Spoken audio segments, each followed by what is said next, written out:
Binili nila ang buhay ko kapalit ng hininga ng aking ina. Basura ka lang na binili para mag-alaga ng pilay. Iyan ang araw-araw na sampal sa akin ng huwad na pamilyang ito. Ngunit nang biglang tumayo ang lalaking pinag-alayan ko ng pawis at luha, gumuho ang buo kong mundo. Hindi ako laruang susubukin. Magsisisi sila sa pagyapak sa aking pagkatao. Paano ako makakabangon mula sa malupit na pagtataksil na ito? Pirmahan mo ang kontratang ito o umuwi ka at panoorin mong mamatay ang ina mo sa imburnal na tinatawag ninyong bahay. Ang mga salitang iyon ay bumagsak na tila yelong dumurog sa nakakapasong init ng pasilyo ng pampublikong ospital. Hindi sa isang marangyang opisina nagaganap ang kasunduang ito. Nakaluhod si Fidela sa malamig at malagkit na sahig na baldosa sa labas mismo ng charity ward kung saan nag-aagaw buhay ang kanyang ina. Ang kanyang mga palad na nakapatong sa kanyang mga hita ay namumula at namamaga. Puno ng mga sugat mula sa walang humpay na paglalaban ng mga damit ng ibang tao para lamang may maibayad sa karagdagang araw ng oxygen. Sa kanyang nanginginig na mga daliri ay nakakuyom ang isang murang panyo na may bahid ng sariwang dugo na inubo ng kanyang ina kani-kanina lamang. Nasa harapan niya si Don Ernesto Alvarado, ang bilyonaryong may-ari ng halos kalahati ng mga lupain sa kanilang probinsya.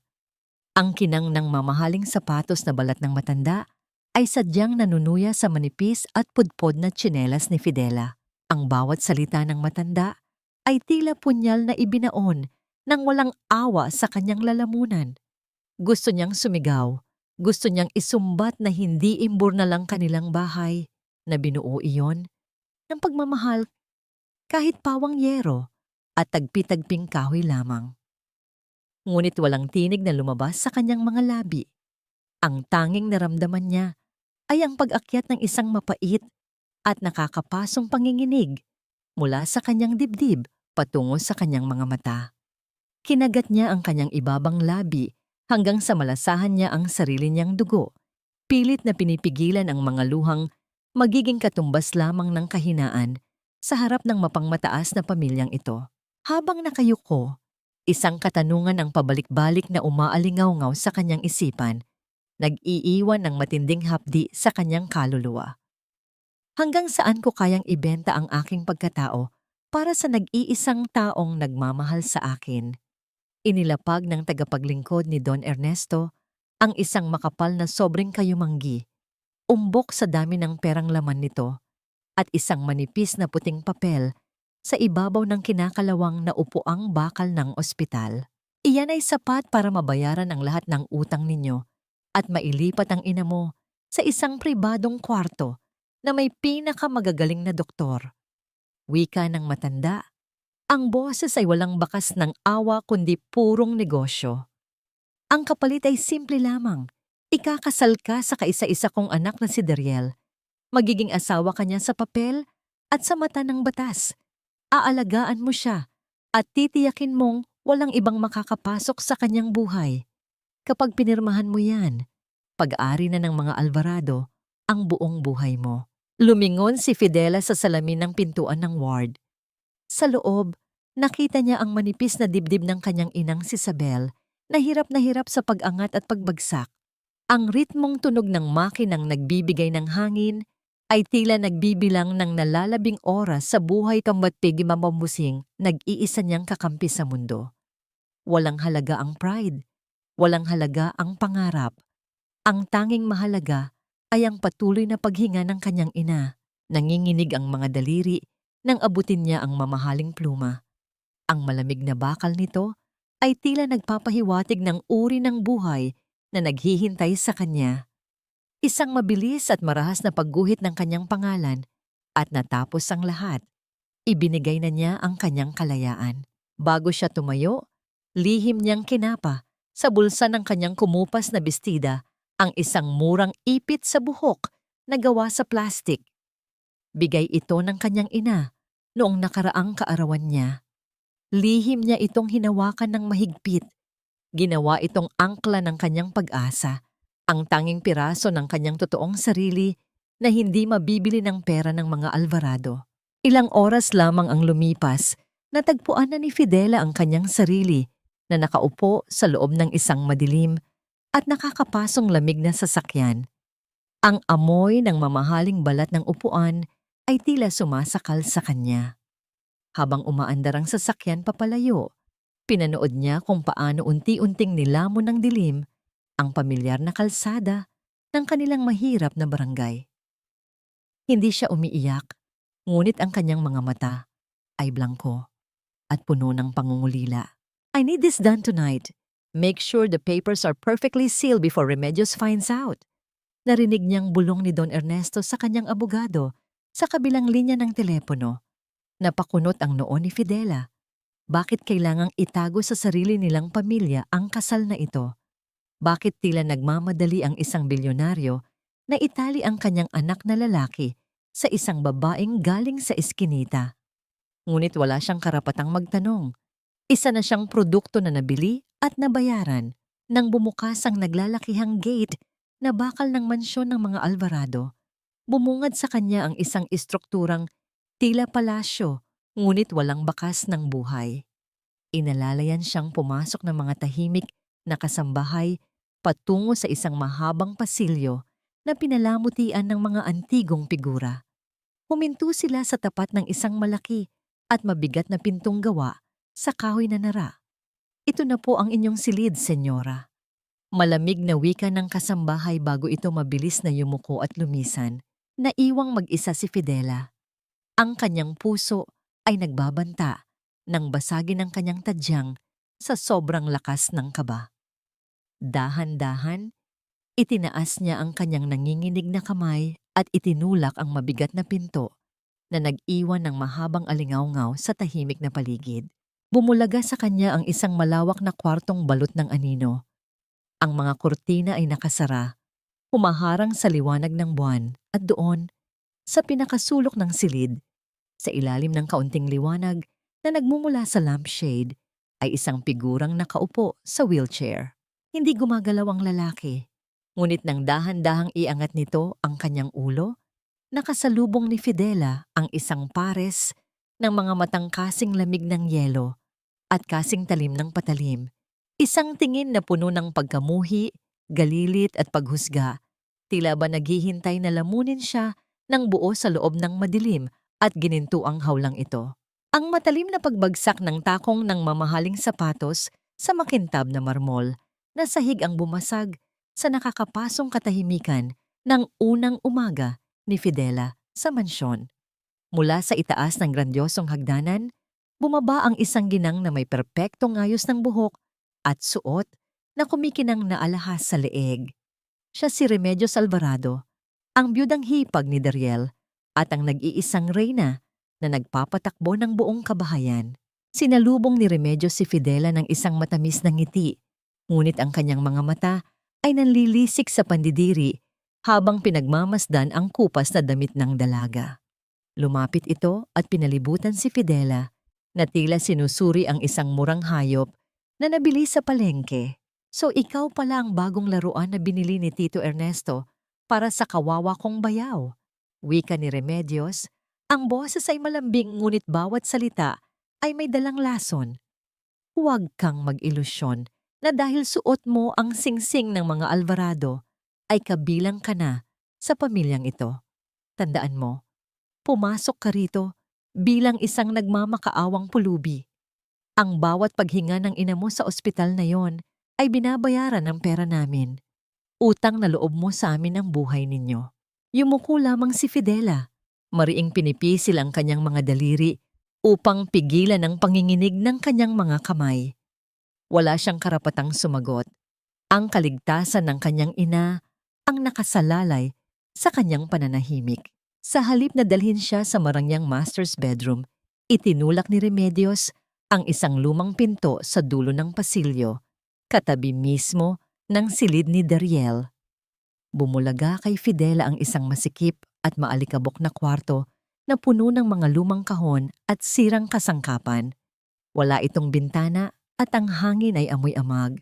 Dito ka matutulog, malapit sa kwarto ng asawa mo, para kapag may kailangan ng pilay na yon sa madaling araw, madali kanyang matawag.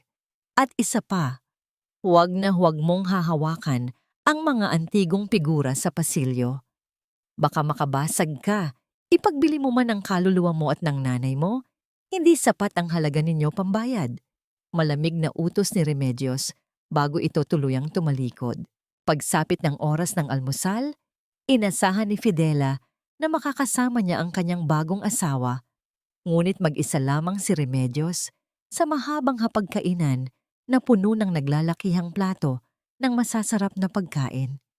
Nang maupo si Fidela sa dulo ng mesa, inilapag ng isang kasambahay sa kanyang harapan ang isang maliit na mangkok na naglalaman ng lamig na tirang kanin at ilang piraso ng tuyong isda mula pa yata noong nakaraang gabi. Ngumiti ng mapang-uyam si Remedios habang humihigop ng mainit na kape. Kainin mo iyan. Huwag kang mag-inarte. Sa pinanggalingan mong imburnal, sigurado akong fiesta na ang ganyang pagkain, hindi ba? Huwag mong kalilimutan kung saan ka galing, Fidela. Tila may nakabarang tinik sa lalamunan ni Fidela. Gusto niyang tumayo at isaboy ang malamig na pagkain sa mukha ng mapagmataas na ginang. Ngunit muli, ang mukha ng kanyang inang nakakabit sa oxygen ang pumigil sa kanya. Dahan-dahan niyang kinuha ang kutsara at nagsimulang sumubo. Habang nangumunguya, isang butil ng kanin ang nahulog mula sa kanyang nanginginig na labi patungo sa makintab na mesa. Maingat na pinulot ni Fidela ang nahulog na butil gamit ang kanyang mga daliri. Tila bumalik ang kanyang gunita sa maliit nilang kusina kung saan madalas sabihin ng kanyang ina na ang bawat butil ng biyaya ay pawis ng mga magsasaka at hindi dapat sinasayang. Isinubo niya ang butil ng kanin kasabay ng paglunok niya sa kanyang sariling dangal at mga luhang nagbabadyang tumulo. Nang matapos kumain at umalis si Remedios patungo sa hardin, isang matandang babae ang tahimik na lumapit kay Fidela. Siya si Manang Rosa, ang matagal ng mayordoma ng mansyon. May awa sa mga mata ng matanda nang ilapag nito ang isang baso ng mainit na gatas malapit sa kamay ni Fidela. Walang salitang namutawi, ngunit ang simpleng haplos ni Manang Rosa sa balikat ng dalaga ay nagbigay ng isang kakarampot na init sa nanlalamig na puso ni Fidela. Pagsapit ng gabi, hindi makatulog si Fidela sa kanyang maalikabok na kwarto.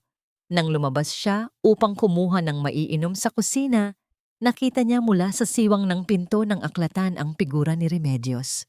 Ang ginang ay balisa, lilingalinga sa paligid, habang mahigpit na hawak ang isang makapal na pulang folder. Mabilis at palihim itong inilagay ni Remedios sa loob ng isang nakatagong vault sa likod ng isang malaking painting. May kung anong mabigat na lihim ang ibinaon ng ginang kasama ng pulang folder na yon. Bago pa man makapag-isip ng malalim si Fidela, ang nakakabinging pagbagsak ng mabibigat na bagay na sinundan ng pagkadurog ng salamin ang bumasag sa tahimik na gabi. Nagmula yon sa kwarto ni Dariel. Kinalimutan ni Fidela ang takot at mabilis na tumakbo patungo sa silid ng kanyang asawa. Itinulak niya ng buong lakas ang mabigat na pinto. Ang unang sumalubong sa kanya ay ang magulong kwarto, mga sirang lampara na nagkalat sa sahig, at ang kanyang asawang nakadapa sa gitna ng mga basag na salamin. Humihingal si Dariel, ang kanyang mukha ay nakasubsob sa sahig, at mula sa kanyang mahigpit na nakakuyom na kamao, isang madilim na patak ng dugo ang dahan-dahang nahulog sa makapal at pulang pelus na alpombra. Ang madilim na patak ng dugo na unti-unting lumalatag sa makapal at pulang pelus na alpombra ay tila nagpagising sa nag-aalab na pakiramdam ng pag-aalala sa dibdib ni Fidela. Kinalimutan niya ang takot na lumapit sa isang taong hindi niya kilala. Mabilis siyang lumuhod sa sahig. Ang kanyang mga nanginginig na kamay ay walang pag-aalinlangang dumampot sa mga matutulis na basag na salamin na nakapaligid kay Dariel. Inilalayo ang mga ito upang hindi lalong makasugat sa katawan ng kanyang asawa. Ngunit sa halip na pasasalamat, isang marahas na pagwaksi ang kanyang natanggap. Puno ng puot na itinulak ni Dariel ang kanyang kamay, dahilan upang mabitawan niya ang isang piraso ng salamin na bahagyang humiwa sa kanyang sariling palad. "Get out!" Ang galit na tinig ni Dariel ay umalingahungaw sa apat na sulok ng malawak na silid, puno ng pait at pagtataboy. "Huwag mo akong kaawaan. Bayad ka na para maging palamuti sa bahay na ito, hindi para magpanggap na may pakialam ka. Umalis ka sa paningin ko." Hindi sumagot si Fidela. Tiningnan niya ang sarili niyang dugong naghalo sa dumi sa kanyang palad. Pagkatapos ay tumingin sa sugatang kamay ni Dariel.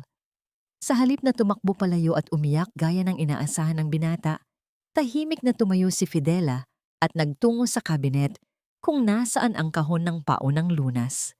Bumalik siya at muling lumuhod sa tabi ng binatang nakasubsob pa rin sa sahig. Dahan-dahan, kinuha niya ang nanginginig na kamay ni Dariel.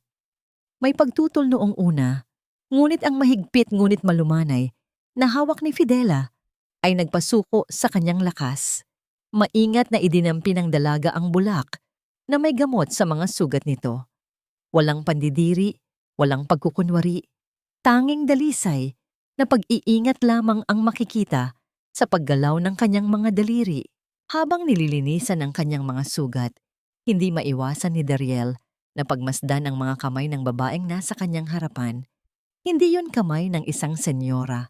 Iyon ay mga kamay na pamilyar sa hirap, balot ng kalyo, at may mga lumang peklat mula sa walang humpay na pagkayod. Isang kakaibang alon ng pagkalito ang sumalpok sa dibdib ng binata. Bakit ganito siya mag-alaga?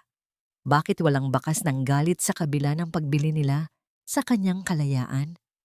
Ang matigas na puso ni Dariel na matagal nang ibinalot sa yelo ng paghihinala at galit sa mundo ay bahagyang nakaramdam ng pagkatunaw. Kinaumagahan, bago pa man sumikat ang araw, nagluto si Fidela ng simpleng lugaw na may kaunting asin. Ito lamang ang kinakain ng kanyang inang may sakit tuwing walang gana.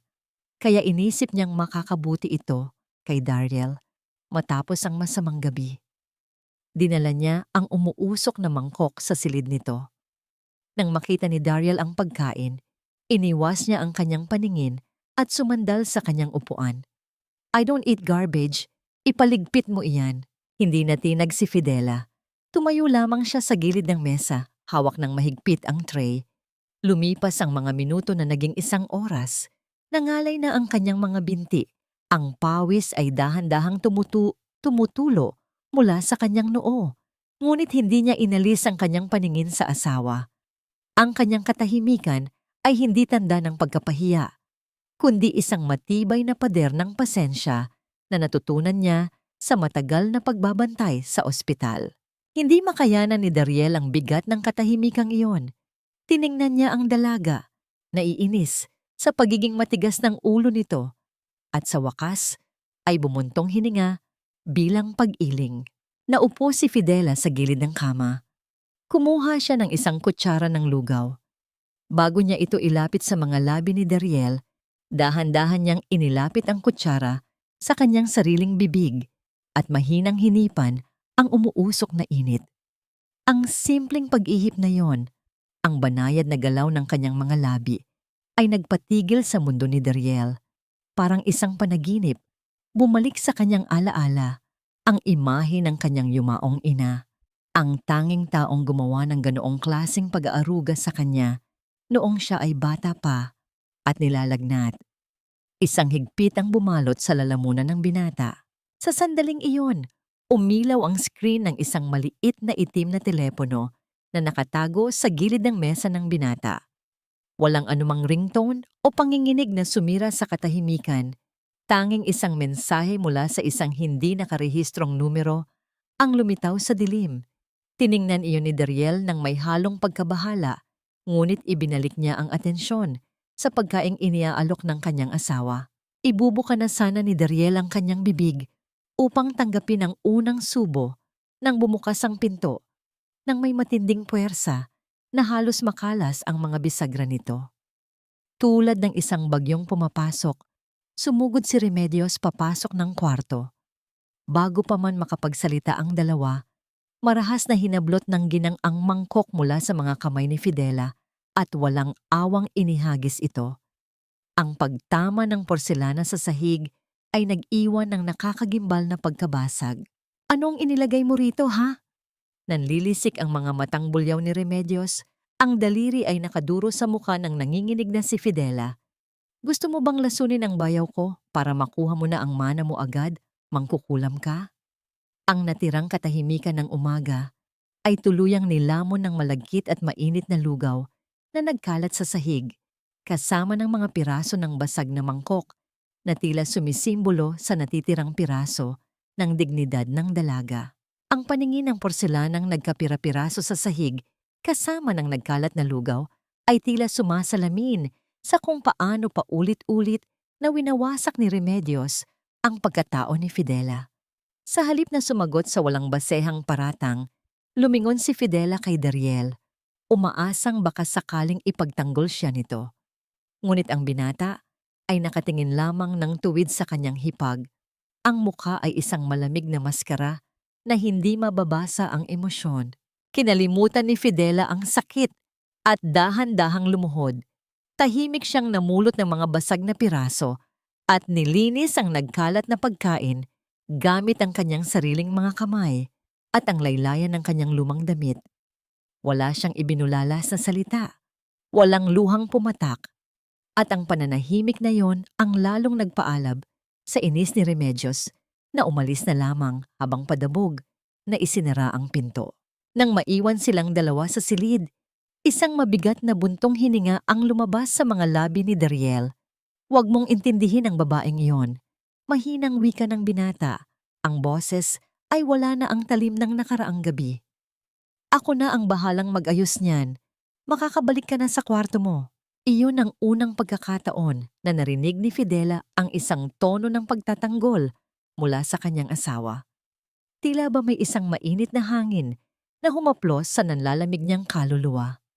Tinapos niya ang paglilinis, inayos ang mga gamit sa kwarto, at tulad ng isang aninong sanay maglingkod, tahimik siyang nagpaalam at isinara ang pinto.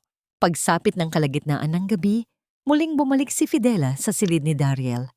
Iyon ang nakasaad sa kontrata, ang tiyakin ng kalagayan nito bago matulog. Mahimbing nang natutulog ang binata, ang paghinga ay banayad at pantay. Naupo si Fidela sa isang maliit na upuan sa tabi ng kama at sinimulang imasahe ang mga binti ni Dariel.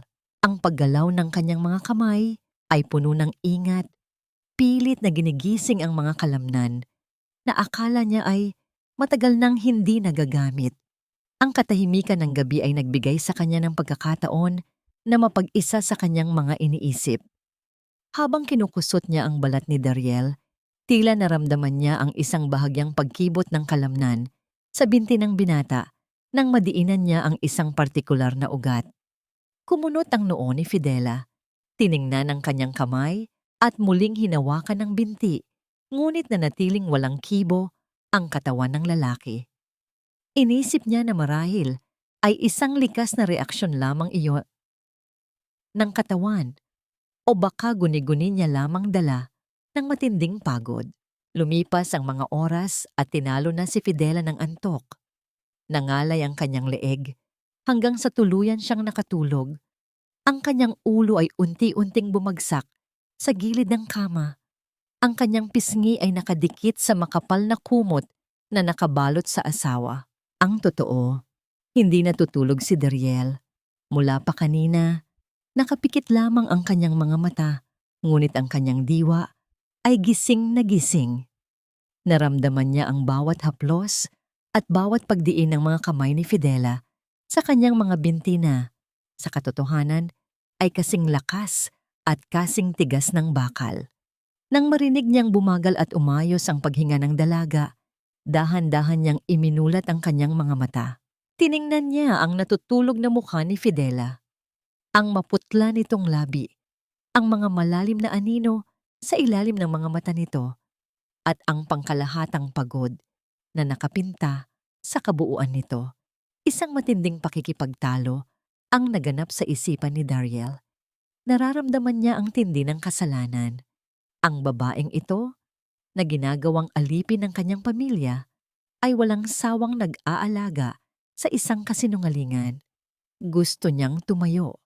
Gusto niyang sabihin dito ang totoo, na walang sakit ang kanyang mga binti, na ang buong senaryong ito ay isang laro lamang na idinisenyo ng kanyang ama para hulihin ang tiwaling kamay ni Remedios. Nang hindi sinasadyang humihip ang malamig na hangin mula sa siwang ng bintana, isang laging nakatagong pakiramdam ng pagiging tagapagtanggol. Ang umusbong kay Dariel, walang kamalay-malay na umangat ang kanyang malaki at matipunong kamay. Dahan-dahan, itinulak niya ang isang hibla ng buhok na nakatakip sa noo ni Fidela. Ang haplos ng kanyang balat sa noo ng dalaga ay nagbigay sa kanya ng kakaibang kaba. Isang kaba na hindi niya naramdaman sa loob ng mahabang panahon. Eksakto sa sandaling iyon ng katahimikan at sikretong pag-aaruga, binasag ng isang matalim at nakakabinging pagring ng telepono ang kapayapaan ng madaling araw. Nagmula iyon sa lumang cellphone ni Fidela na nakalagay sa bulsa ng kanyang apron. Nagising si Fidela ng may gulat. Mabilis niyang kinuha ang telepono at nakita ang numero ng pampublikong ospital kung saan naroon ang kanyang ina. Isang malamig na takot ang agad na dumaloy sa kanyang mga ugat. Nang sagutin niya ang tawag, ang boses ng nurse sa kabilang linya ay tila nagpaguho ng mundo niya. Ipinaalam nito na ang buwan ng pondo para sa oxygen at gamot ni Isabel ay biglaang kinansela kaninang hating gabi mula sa pangunahing account ng mga Alvarado. Ang malamig na liwanag ng bukang liwayway ay nagbigay ng kulay sa mansyon. Ngunit sa loob ng dibdib ni Fidela, ang namamayani ay purong kadiliman at takot. Matapos ang nakakagimbal na tawag mula sa ospital, hindi niya alintana kung nakabihis ba siya ng maayos o kung nakasuklay ba siya. Mabilis at halos takbuhin niya ang kahabaan ng pasilyo patungo sa silid-kainan kung saan karaniwang nag-aalmusal ang hipag ng kanyang asawa. Naabutan niya si Remedios na kalmadong humihigop ng mamahaling tsaa mula sa isang tasang may gintong gilid, habang sa kabilang kamay ay binabasa ang dyaryo ng umaga. Wala sa hitsura ng ginang ang anumang pagkabahala. Tila ba ang buhay ng isang tao ay kasing dali lamang punitin tulad ng isang pahina ng dyaryo. Nang makalapit, hindi napigilan ni Fidela ang kanyang sarili na humarap kay Remedios. "Senyora, bakit po kinansela ang pondo para sa ospital ng nanay ko? Nakasaad po sa kontrata ni Don Ernesto na ang pamilya ninyo ang sasagot sa lahat ng kanyang pangangailangan habang asawa ko si Dariel." Ibinaba ni Remedios ang tasa at tiningnan si Fidela mula ulo hanggang paa na may halong pandidiri. "Kontrata? Ang lakas ng loob mong banggitin ang kontrata. Basahin mo ulit ang pinirmahan mo, iha. Nakasulat doon na ibibigay ang suporta kapalit ng iyong tapat at perpektong paglilingkod. At ano ang ibinigay mong serbisyo? Pinakain mo ng lugaw na amoy imburnal ang bayaw ko? At muntik mo pa siyang lasunin? Hindi po totoo yan, senyora. Alam ninyong wala akong inilagay na masama doon. Nagmamakaawa po ako. Mamatay ang nanay ko kapag inalis ninyo ang oxygen niya." Ang boses ni Fidela ay pumiyok. Ang mga luha na matagal niyang pinigil ay hindi na niya mapigilang pumatak. Bumangon si Remedios. Ang suot na mahabang balabal ay sumunod sa kanyang paglalakad. Kinuha nito ang isang maruming basahan mula sa gilid at inihagis ito sa sahig, eksakto sa harapan ng mga paa ni Fidela. "Gusto mo ng pera para sa nanay mo?" Malamig ang nanggiti ni Remedios. Ang kanyang mga salita ay may talim na mas masakit pa sa pananakit ng pisikal. "Kung ganoon, magtrabaho ka. Lumuhod ka ngayon din at punasan mo ang buong sahig ng pasilyong yan, gamit lamang ang iyong mga kamay at ang basahang iyan. Kapag nakita kong kuminang yan bago magtanghali, tatawagan ko ang ospital." Para kay Fidela, walang pag-aalinlangan. Ibinagsak niya ang kanyang sarili sa makintab na sahig at dinampot ang maruming basahan. Hindi niya alintana kung masira pa ang mga tuhod niya o kung mawala man ang natitirang piraso ng kanyang dignidad.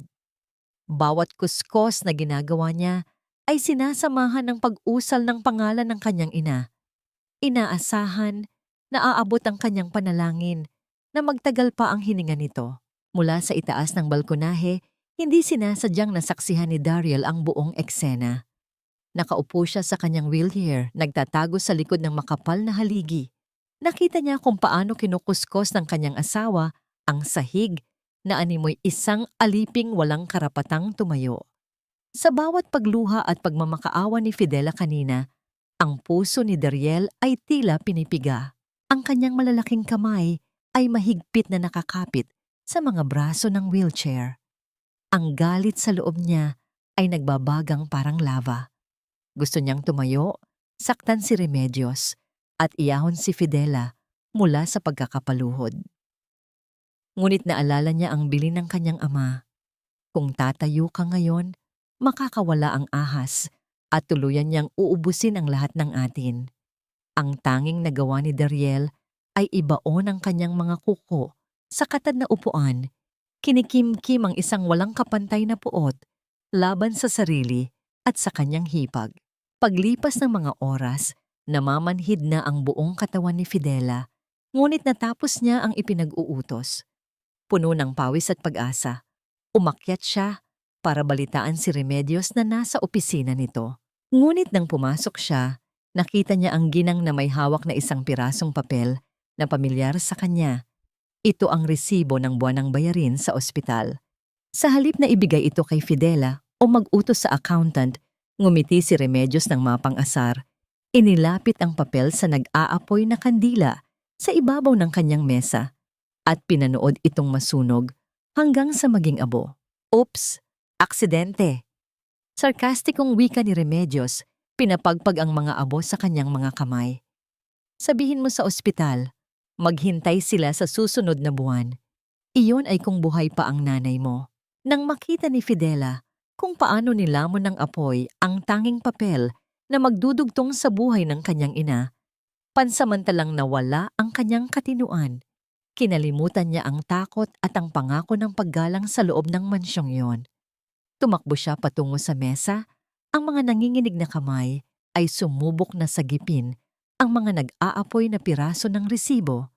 Wala siyang pakialam kung lapnusin ng init ang kanyang mga daliri. Ano ba ang ginagawa mo? Baliw ka ba? Galit na sigaw ni Remedios. Itinaas nito ang kanyang kamay at isang malakas at nakakapasong sampal ang inilapag sa mukha ni Fidela. Sapat na upang mapabagsak ang dalaga sa sahig.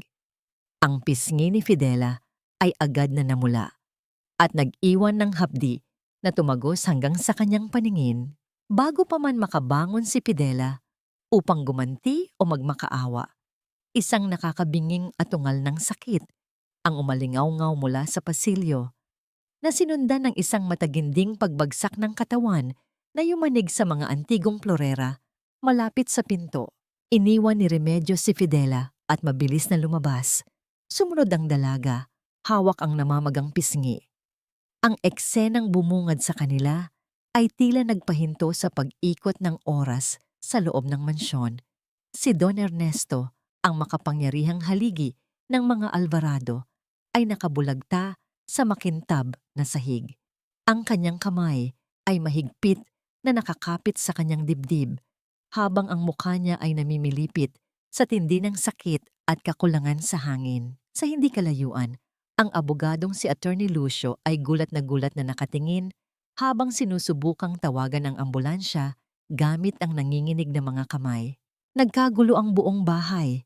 Ang mga kasambahay ay nagtatakbuhan habang si Remedios ay nagpapanggap na umiiyak, ngunit ang mga mata nito ay mabilis na nagmamasid sa reaksyon ng lahat, lihim na nagkukwenta kung paano niya magagamit ang sitwasyon.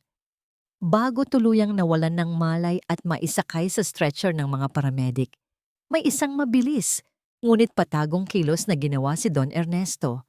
Pilit niyang isiningit ang isang maliit na tansong susi sa bulsa ng Amerikana ni Attorney Lucio, isang detalye na nakawala sa paningin ng mapagmataas na ginang.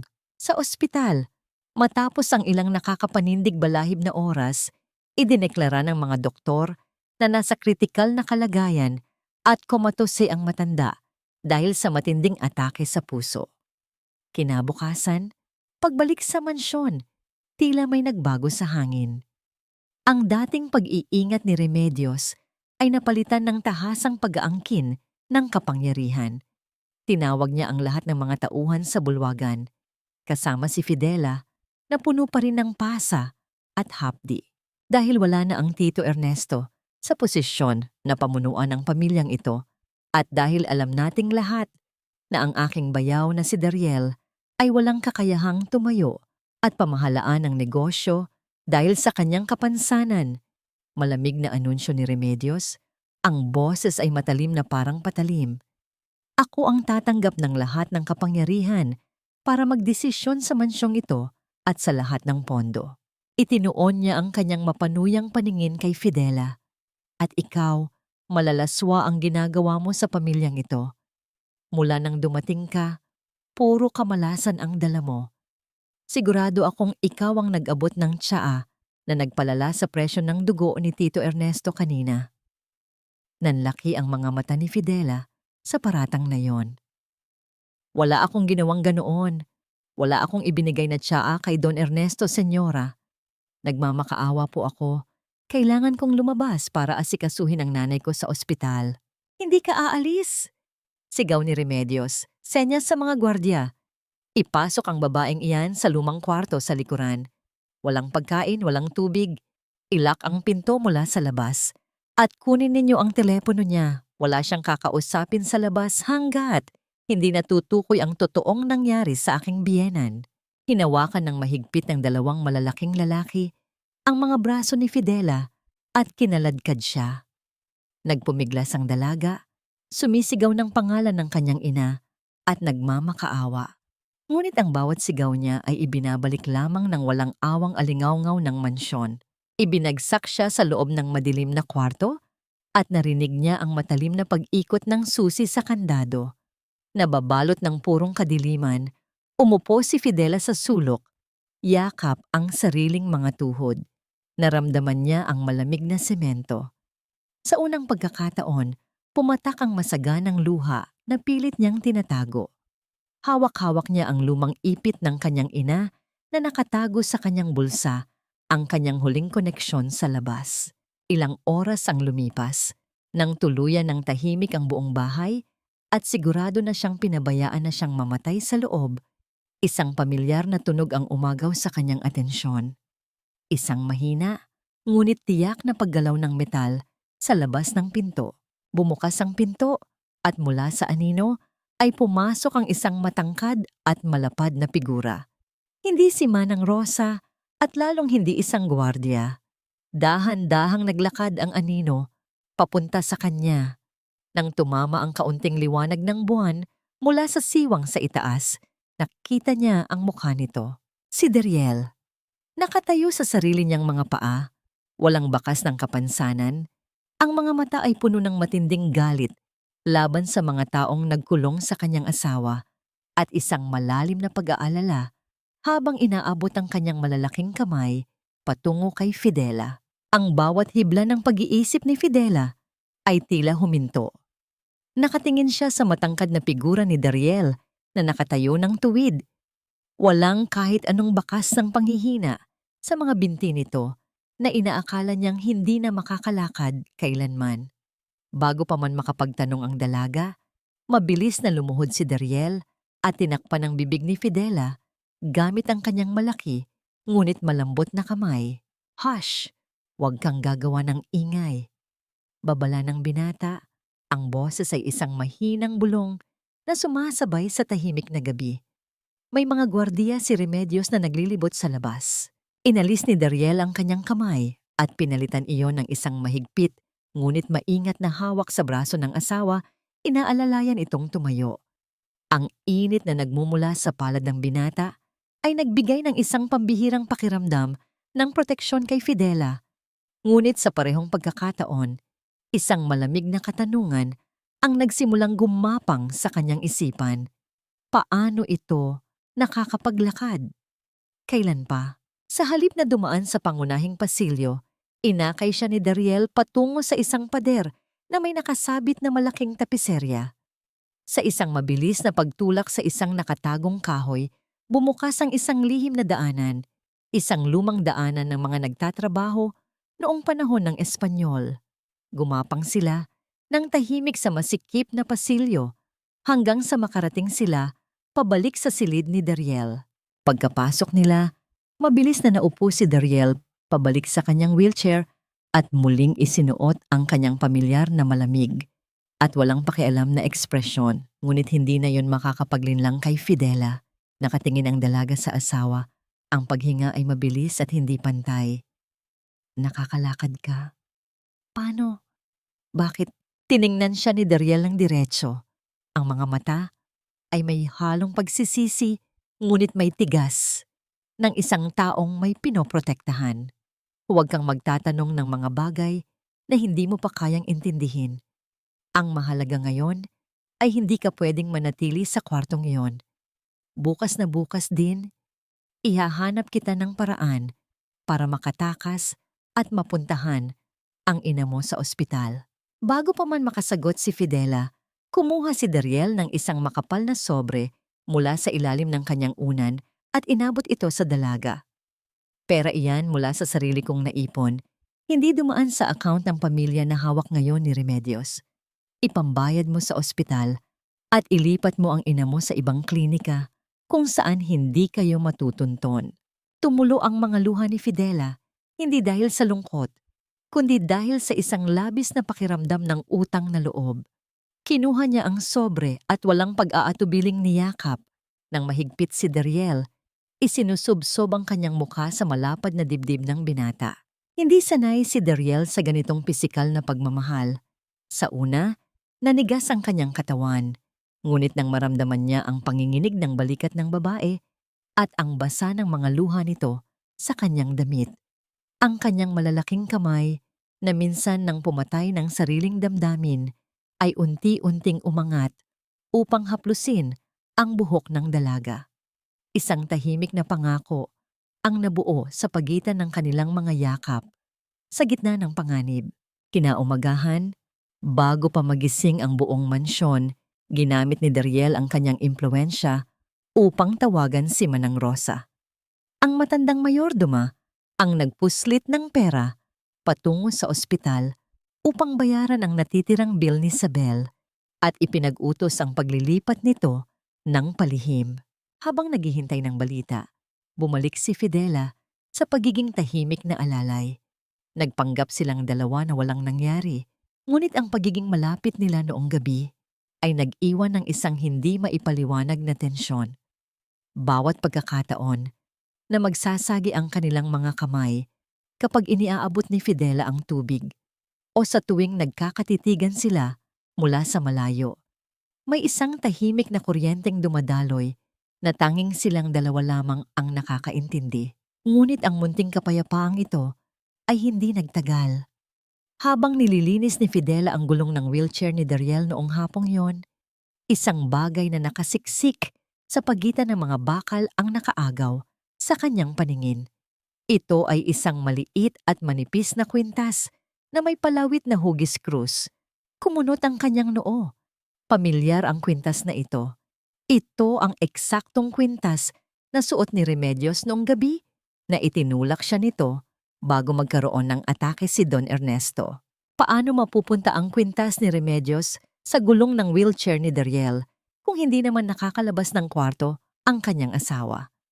Ang mga anino ng pagsususpetsa ay nagsimulang gumapang muli. Ibinalik ni Fidela ang tingin kay Dariel na ngayon ay tahimik na nagbabasa ng libro. Ngunit ang pagkakaalam niya na nakakalakad ito ay nagbukas ng isang nakakakilabot na posibilidad. Nandoon ba si Dariel nang magkaatake ang kanyang ama? May kinalaman ba ito sa pagbasak ng matanda? Bago pa man niya matanong ang asawa, pumasok si Manang Rosa. Ang muka ay putlang-putla. Dala ang isang mensahe na hindi niya inaasahang maririnig. Fidela, nanginginig ang boses ng matanda. Tumawag ang ospital. Hindi nila nailipat ang nanay mo. May mga tauhan si Remedios na dumating at pinigilan ang doktor. Nakatanggap si Remedios ng balita na may nagbayad ng utang ninyo at ipinag-utos niya na huwag ilalabas ang nanay mo kung hindi papatayin niya ang makina.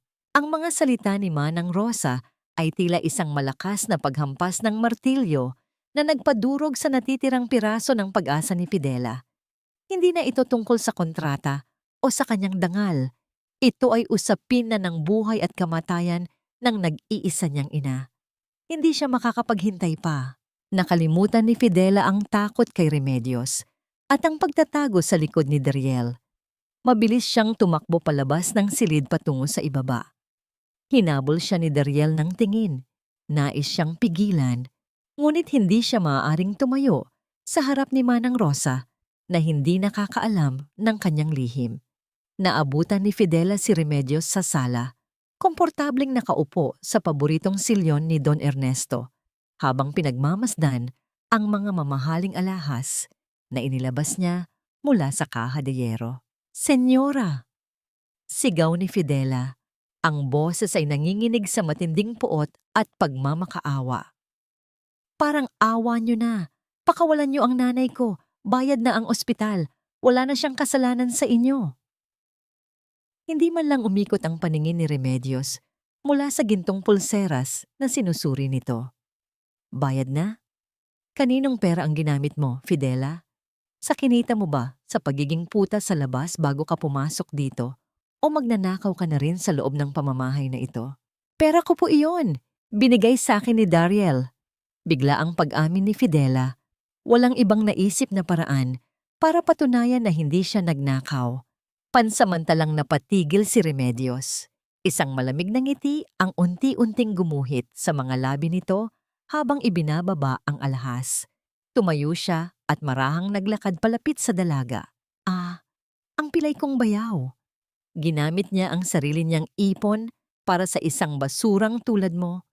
Mukhang magaling kang magpaikot ng ulo, Fidela. Panunuya ni Remedios. Pero hindi mo ba alam? Ang lahat ng pera ni Dariel ay galing din sa kumpanyang ito. Kaya technically, pera ko pa rin ang ginamit mo. At dahil pinili mong nakawin yon mula sa akin nang hindi nagpapaalam, may karapatan akong bawiin ang buhay na binili ng perang yon. Nanlaki ang mga mata ni Fidela. "Huwag, papatayin niyo siya. Ano bang gusto niyo?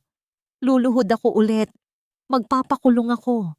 Huwag niyo lang tanggalin ang makina ng nanay ko." Nagmamakaawang lumuhod si Fidela. Humawak sa laylayan ng mamahaling damit ng ginang. Ngunit walang pag-aatubiling sinipa ni Remedios ang balikat ng dalaga. Dahilan, upang mapahiga ito sa sahig. "Ang gusto ko ay umalis ka sa bahay na ito nang walang kahit anong dala, maging ang damit sa likod mo, at huwag na huwag ka nang babalik. Gusto kong pirmahan mo ang annulment paper at aminin mong ikaw ang nagplano ng pagkakomatose ni Tito Ernesto." Utos ni Remedios. Ang boses ay nagngangalit sa galit. Ang matinding pagkaipit na ito ang nagbigay daan sa isang pagpapasya. Hindi siya pipirma sa isang kasinungalingan at hindi rin niya pababayaan ang kanyang ina. Kinalimutan ni Fidela ang takot, mabilis siyang bumangon at sa isang marahas na paggalaw, tinabig niya ang ginang at tumakbo patungo sa malaking pintuan palabas. "Kunin ninyo siya. Huwag ninyong hayaang makalabas." Sigaw ni Remedios sa mga gwardya. Eksakto sa oras na yon, isang malakas na buhos ng ulan ang nagsimulang humagupit sa mansyon. Ang kalangitan ay umuungal. Tila nakikisimpatiya sa kaguluhang nangyayari. Tumakbo si Fidela palabas ng pinto, patungo sa malaking hagdanan na gawa sa makintab at madulas na marmol na nasa labas ng mansyon. Ngunit mabilis siyang inabutan ng dalawang gwardiya at mahigpit na hinawakan sa magkabilang braso. Sumunod na lumabas si Remedios. Ang suot na sapatos ay hindi iniinda ang ulan. Lumapit siya kay Fidela, walang awang hinawakan ng buhok nito at pinilit itong tumingala. "Wala kang pupuntahan. Dito ka mamamatay kasama ng lihim ng asawa mo." Nanggagalaiting sigaw ni Remedios bago nito itulak ng buong lakas si Fidela pababa ng hagdanan. Kasabay ng pagtutulak na yon, bumalikwas ang paningin ni Fidela. Nawalan siya ng balanse. Ang kanyang mga paa ay dumulas sa basang marmol. Habang padapa siyang nahuhulog, mabilis, At automatikong itinago niya ang magkabilang braso sa kanyang dibdib, nais lamang protektahan ang lumang larawan ng kanyang ina na nakatago sa kanyang damit. Inihanda niya ang kanyang sarili para sa malamig at nakakamatay na pagtama ng kanyang ulo sa matutulis na hakbang. Ang oras ay tila bumagal, ngunit bago pa man dumampi ang kanyang katawan sa malamig na bato, isang matalim na boses ng lalaki ang sumira sa ingay ng ulan. "Bitawan niyo ang asawa ko." Ang boses na yon ay hindi nagmumula sa isang mahinang lalaking nakaupo sa wheelchair. Nang lumingon si Remedios at ang mga gwardiya, ang nakita nila ay si Dariel. Nakatayo ng tuwid at matatag, ang mga mata ay nag-aapoy sa galit habang sinasalubong ang hagupit ng ulan. Tumatakbo palapit sa kanila upang saluhin ang kanyang asawa. Ang bigat ng katawan ni Fidela ay inaasahang sasalpok sa matutulis na gilid ng marmol. Ngunit sa halip, natagpuan niya ang kanyang sarili na ligtas na nakadantay sa isang malapad, matipuno, at mainit na dibdib. Ang mabilis at malalakas na hakbang ni Dariel ay umabot. Bago pa man siya tuluyang mahulog, mahigpit siyang sinalo ng binata. Ang mga braso nito ay pumulupot sa kanya nang may labis na pag-iingat at pamimilit na huwag siyang mabitawan. Ang ulan ay patuloy na bumubuhos, binabasa ang kanilang mga damit at pinalalabo ang paligid. Ngunit sa pagitan ng pagbagsak ng tubig, tila huminto ang pag-ikot ng mundo para sa lahat ng nakasaksi. Nanlaki ang mga mata ni Remedios, ang kanyang mapagmataas na mukha ay agad na nawalan ng kulay. Nanginginig ang kanyang mga labi habang itinuturo si Dariel na ngayon ay nakatayo ng tuwid. Hawak-hawak ang babaeng inakala niyang madaling paikutin. Ang mga gwardiya ay napaatras, gulat na gulat sa pagbangon ng lalaking matagal na nilang kinukutya ng palihim dahil sa pagkakalumpo nito. "Paano? Ikaw, pilay ka!" Utal na sigaw ni Remedios. Ang takot na matagal na niyang ibinabaon ay muling sumibol nang makita niya ang pagkasira ng isa sa kanyang mga pinakamalaking alas. Ngunit hindi pinansin ni Dariel si Remedios.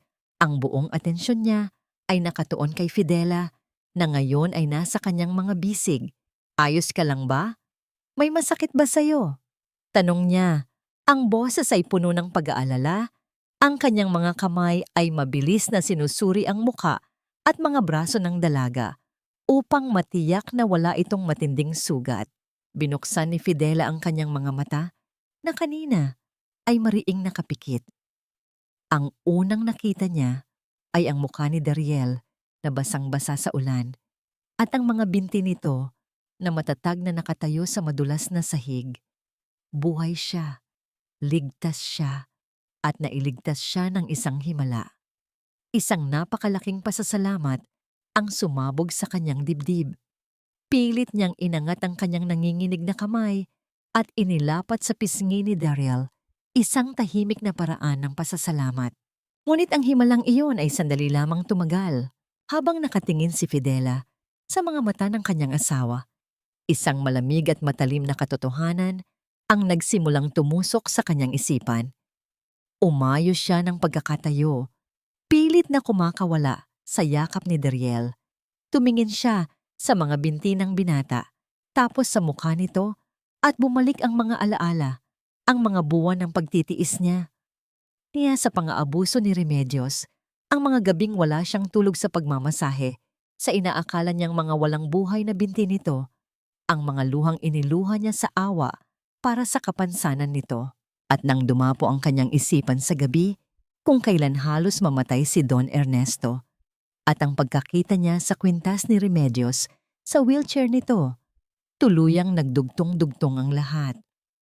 "Nakakalakad ka," bulong ni Fidela, ngunit ang boses niya ay malinaw na narinig sa kabila ng pag-ulan.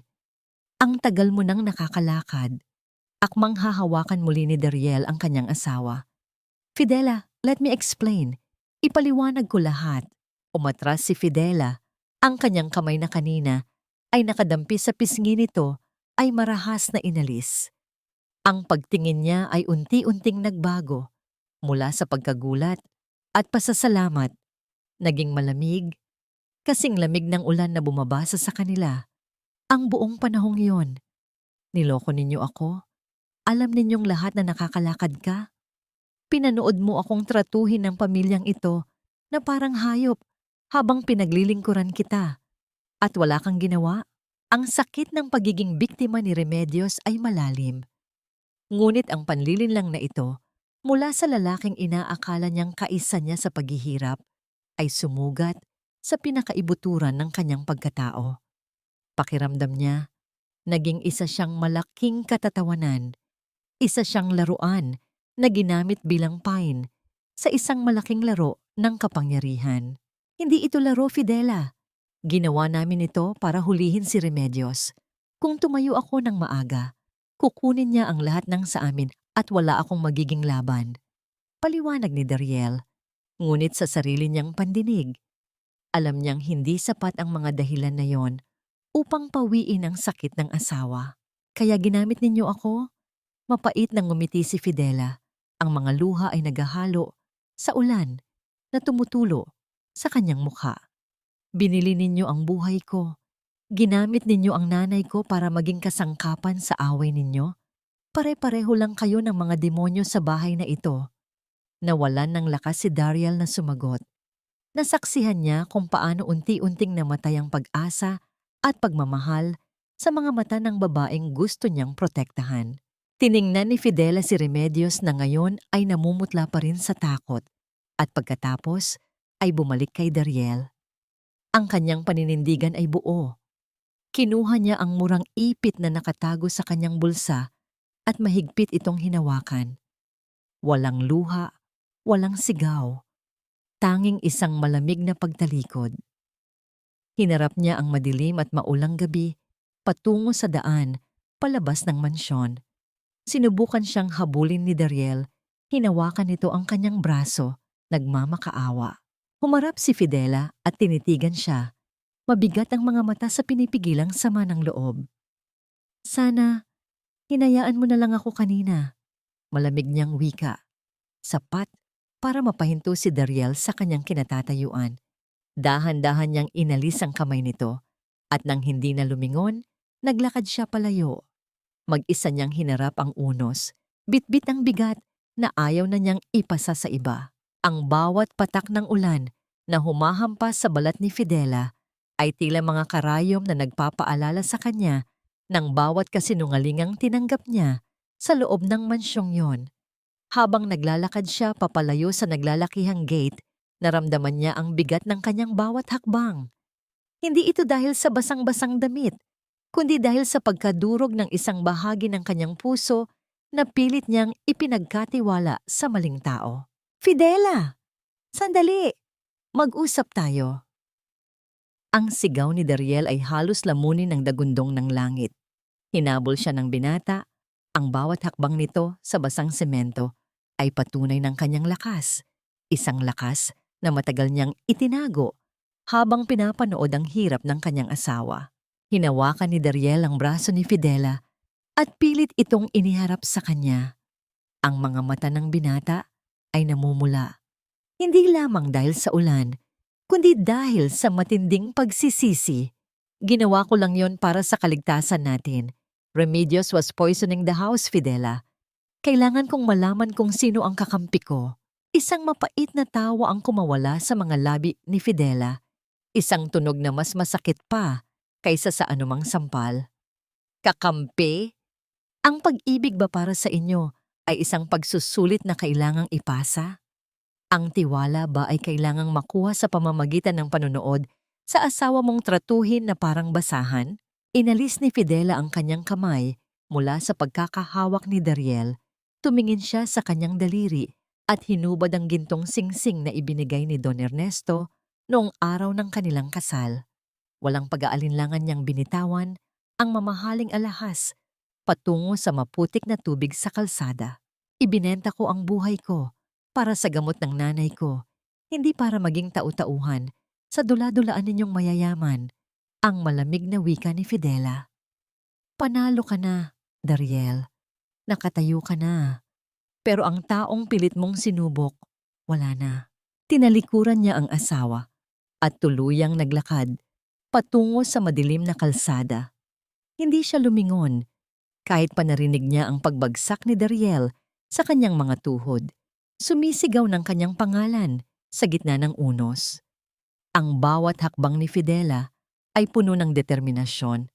Rinig niya ang mabilis na tibok ng kanyang sariling puso na tila nakikipagpaligsahan sa bilis ng kanyang paglalakad. Samantala, sa loob ng mansyon, nagkakagulo na ang lahat.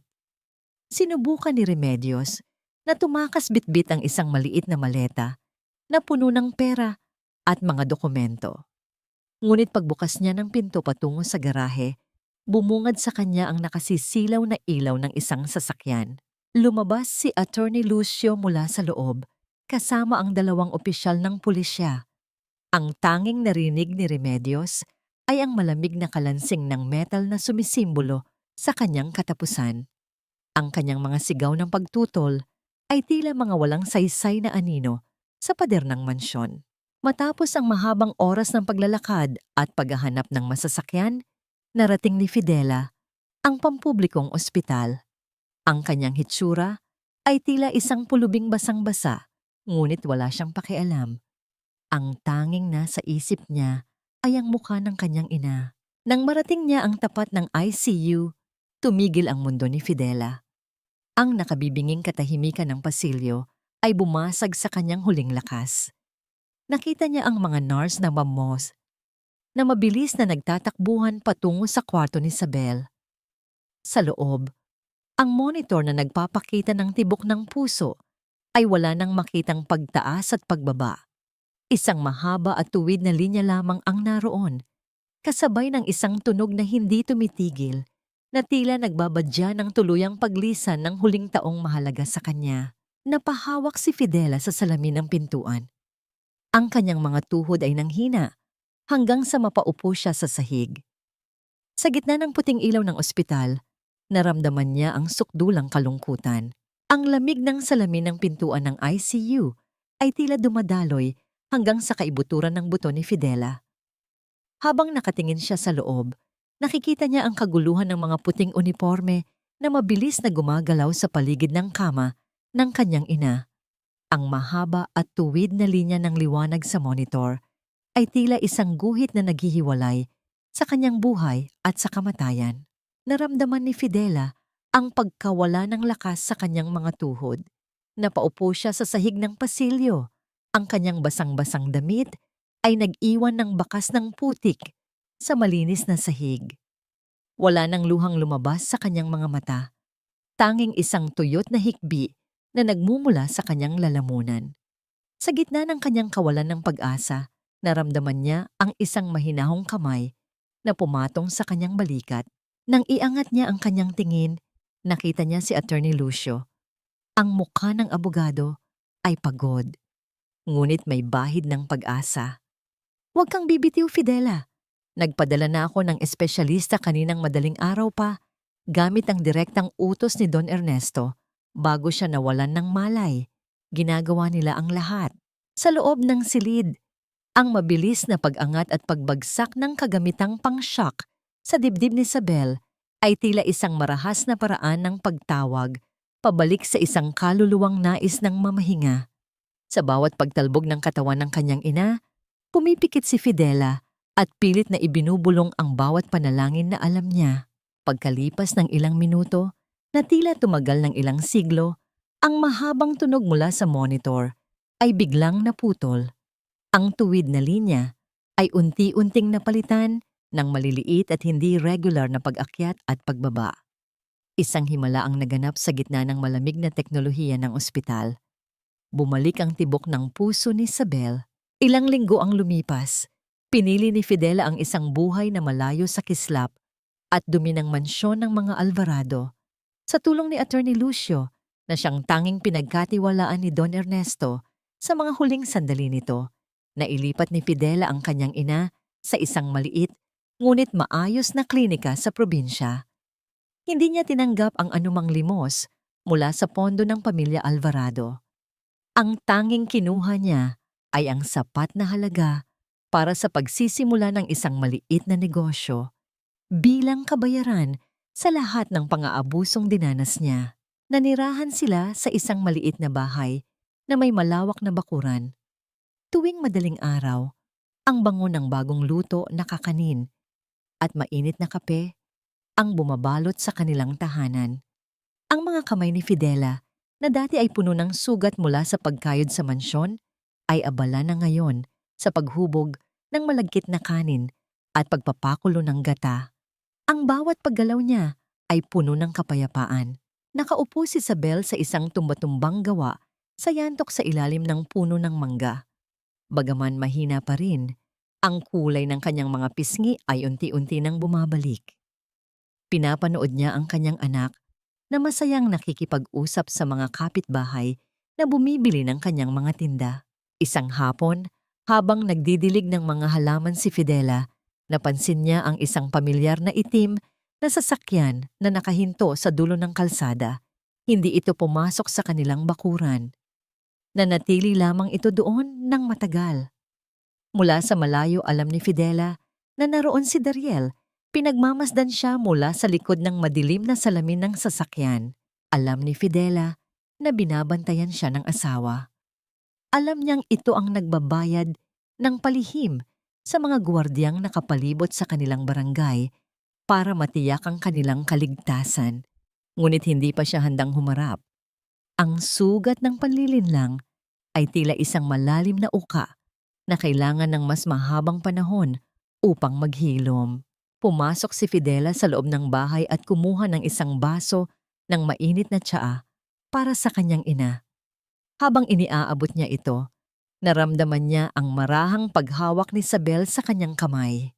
Ang pagmamahal sa mga mata ng kanyang ina ang nagsisilbing kaisa-isang gamot na nagpapatatag sa kanyang kalooban. "Salamat anak," mahinang bulong ni Isabel. Sa wakas, nakakahinga na tayo ng maluwag. Napangiti si Fidela, isang tunay na ngiti na abot hanggang sa kanyang mga mata. Gayunpaman, nang muli siyang tumingin sa bintana, wala na ang itim na sasakyan. Ngunit sa ilalim ng pintuan, napansin niya ang isang puting sobre na may sulat kamay ni Dariel. Nanginginig ang kanyang mga daliri nang dahan-dahan niya itong buksan. Ang tanging nakasulat sa loob ay isang maikling pangungusap sa wikang Tagalog na nagpabilis muli ng kanyang tibok ng puso. Ang puting papel na inilabas ni Fidela mula sa sobre ay tila isang malamig na hampas ng hangin na nagpabura sa init ng hapon. "Hinding-hindi ako titigil hanggat hindi mo nararanasan ang mabulok sa likod ng rehas." Iyan ang nakasulat na mensahe, hindi mula kay Dariel, kundi isang sipi mula sa opisyal na dokumentong nakalakip. Isang demanda mula kay Remedios Alvarado. Kahit nasa ilalim na ng imbestigasyon ang ginang, nagawa pa rin nitong gumamit ng mga koneksyon upang baligtarin ang sitwasyon. Inakusahan nito si Fidela ng pagnanakaw ng mga mamahaling alahas ng pamilya bago ito lumisan sa mansyon. Ang bawat salita sa dokumento ay tila mga talsik ng putik sa malinis na dangal na pilit na itinatayo ng dalaga. Ngunit hindi na ang lumang Fidela ang humaharap sa hamon na ito. Wala nang bakas ng takot sa kanyang mga mata, tanging isang matibay na determinasyon na tapusin ang labang sinimulan ng iba. Kinabukasan, isang marangyang sasakyan ang huminto sa harap ng kanyang maliit na tindahan. Bumaba ang dalawang lalaking naka-Amerikana, mga abogadong kilala sa pagtatanggol sa malalaking kumpanya. Lumapit sila kay Fidela na may dalang mga dokumento ng pag-aayos.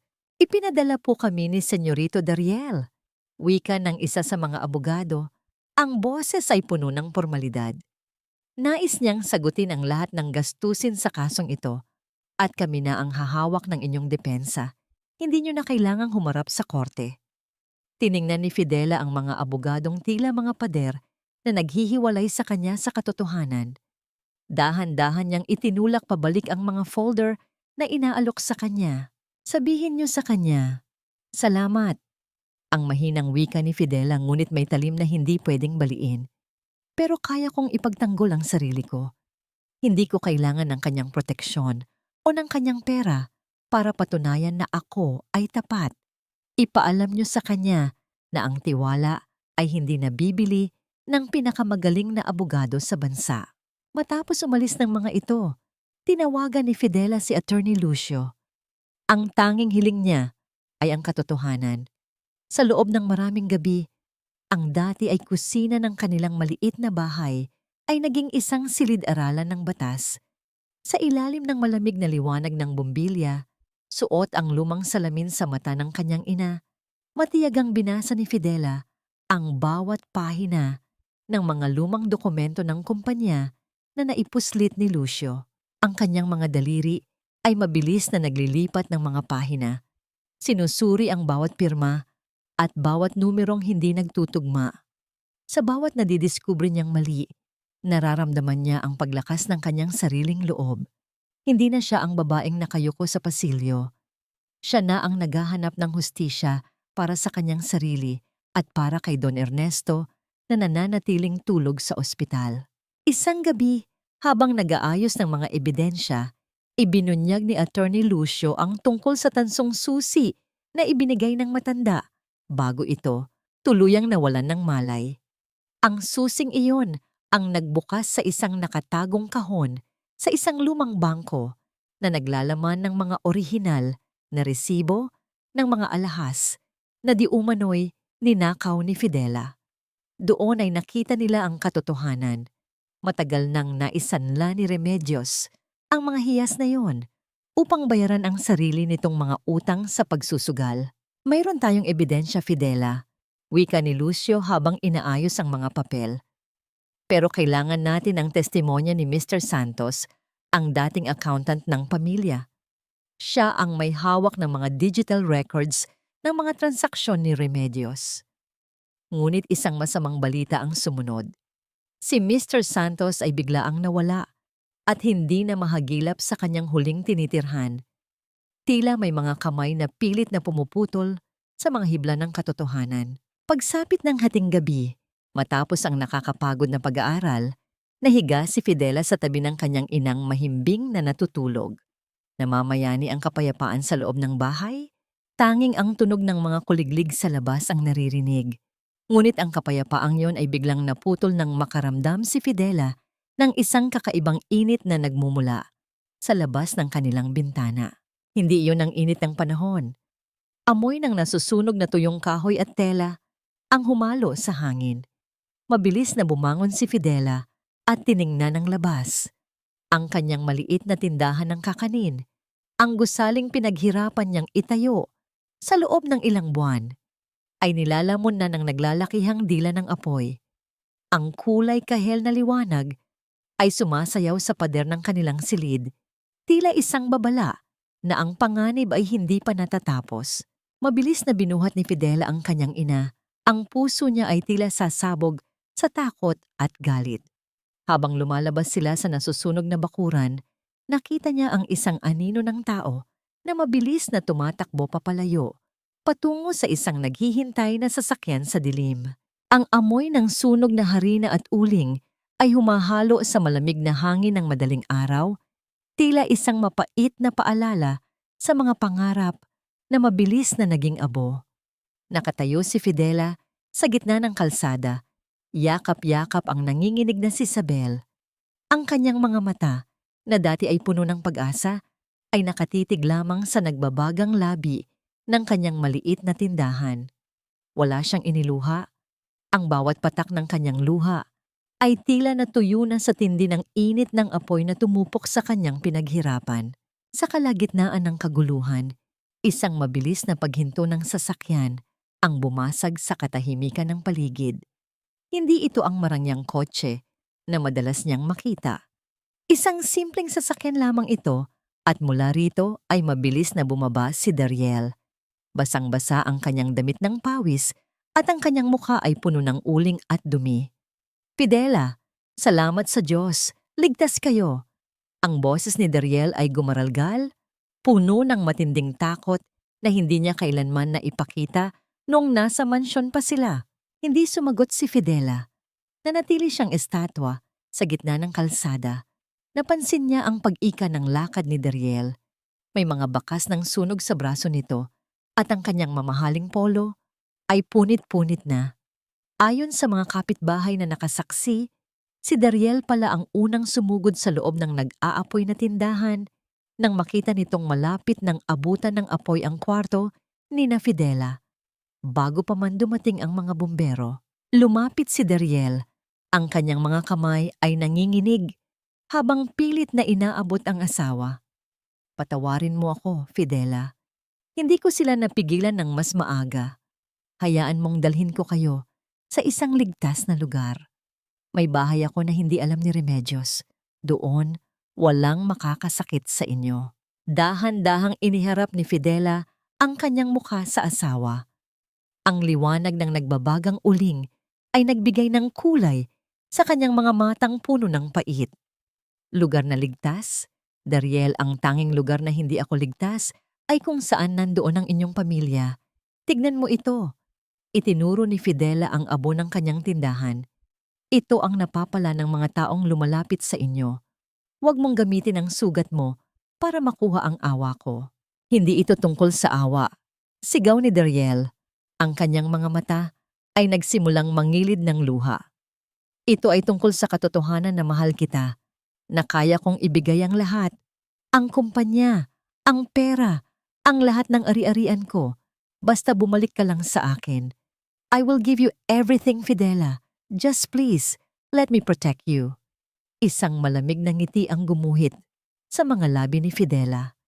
Humakbang siya palapit kay Dariel, sapat na para maramdaman ng binata ang init na nagmumula sa galit ng dalaga. Iyan ang pagkakamali mo, Dariel. Mahinang wika ni Fidela. Ang bawat salita ay tila isang hatol. Akala mo ang lahat ay nadadaan sa pag-aalay ng yaman. Natuto na akong mag-isa. Natuto na akong bumangon mula sa putikan na iniwan ninyo sa akin. Ang proteksyon na iniaalok mo ay isang kulungan na may gintong rehas. Hindi ko kailangan ang iyong bilyon dahil natutunan ko ng iligtas ang sarili ko. Kinuha ni Fidela ang isang maliit na basahan. Binasa ito ng tubig mula sa timba ng isang kapitbahay at lumapit kay Dariel. Marahan niyang nilinisan ang sugat sa braso ng binata. Ang bawat haplos niya ay puno ng pag-iingat, tulad ng ginagawa niya noong nasa mansyon pa sila. Ngunit ang kanyang mga mata ay nanatiling malayo at malamig. Huling pagkakataon na ito nagagamutin kita, bulong ni Fidela habang itinatali ang benda sa braso ni Dariel. Tapos na ang obligasyon ko sa iyo, huwag ka nang babalik dito. Tumalikod si Fidela at inalalayan ang kanyang ina patungo sa bahay ng isang kaibigang kapitbahay. Naiwang nakatayo si Dariel sa gitna ng kalsada, sa ilalim ng madilim na langit na nababalutan ng usok. Ang kanyang puso, na dati ay matigas na parang bato, ay tuluyan ng nadurog. Ngayon niya lamang naintindihan na ang pinakamahirap na laban ay hindi ang pagpapatakbo ng kumpanya, kundi ang pagkuha muli ng tiwala ng babaeng kanyang niloko. Habang nakatitig sa abo, isang matatag na desisyon ang nabuo sa isipan ni Dariel. Kung ayaw ni Fidela ng kanyang yaman, ibibigay niya ang tanging bagay na karapat-dapat para sa dalaga. Ang katarungan na matagal nang ninakaw ni Remedios. Kinuha ni Dariel ang kanyang telepono at tinawagan si Attorney Lucio.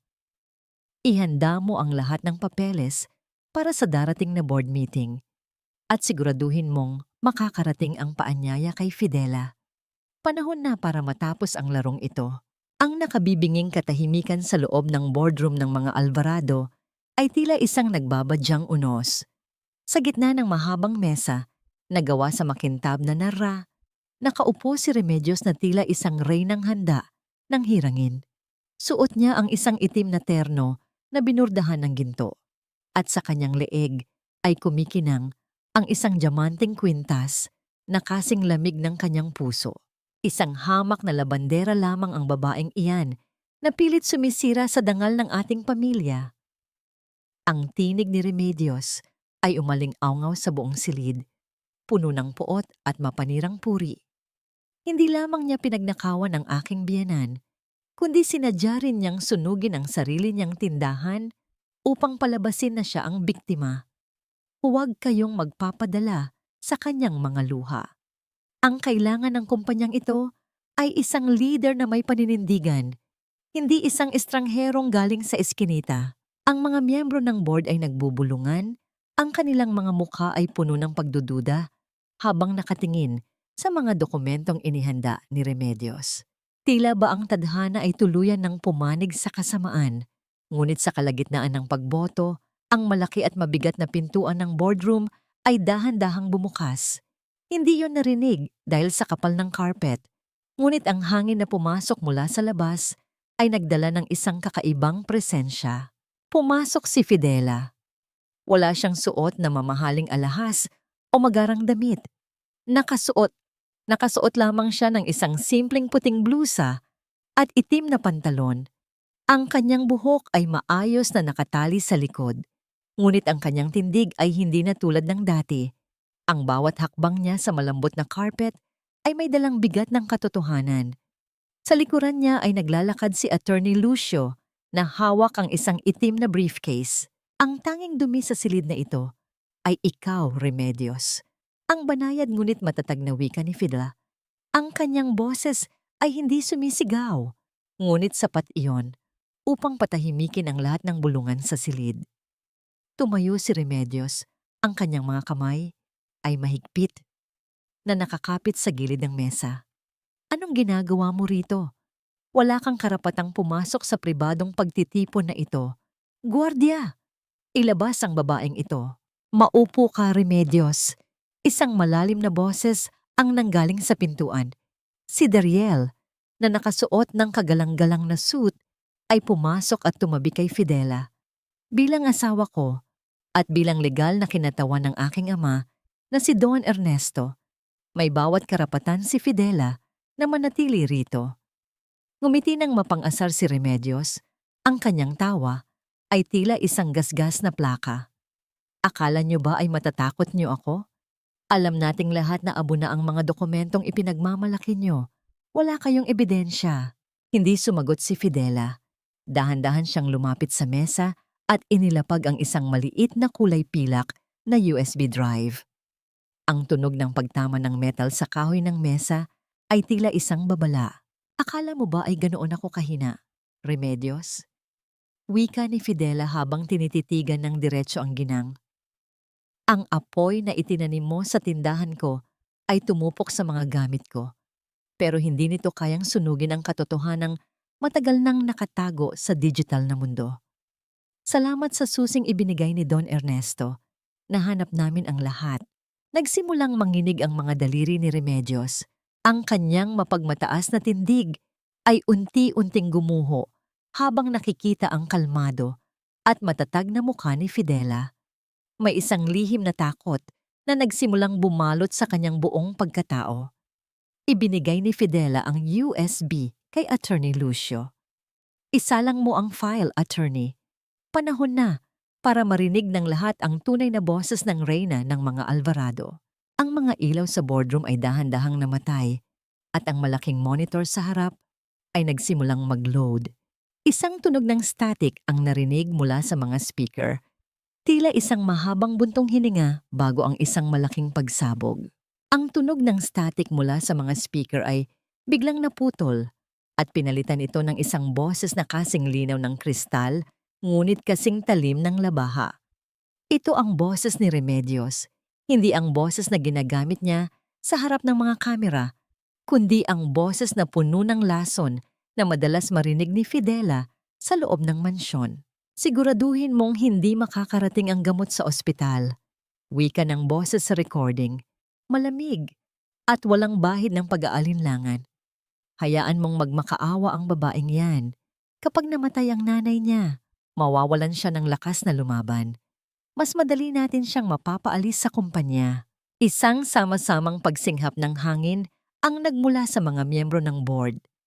Ang mga bulungan ay napalitan ng isang nakabibinging katahimikan habang ang bawat mata ay nakatuon sa naglalakihang mga numero sa monitor, mga dokumentong nagpapakita ng bilyon-bilyong pisong nawawala sa pondo ng kumpanya na inilipat sa mga lihim na account sa labas ng bansa. Namutla si Remedios.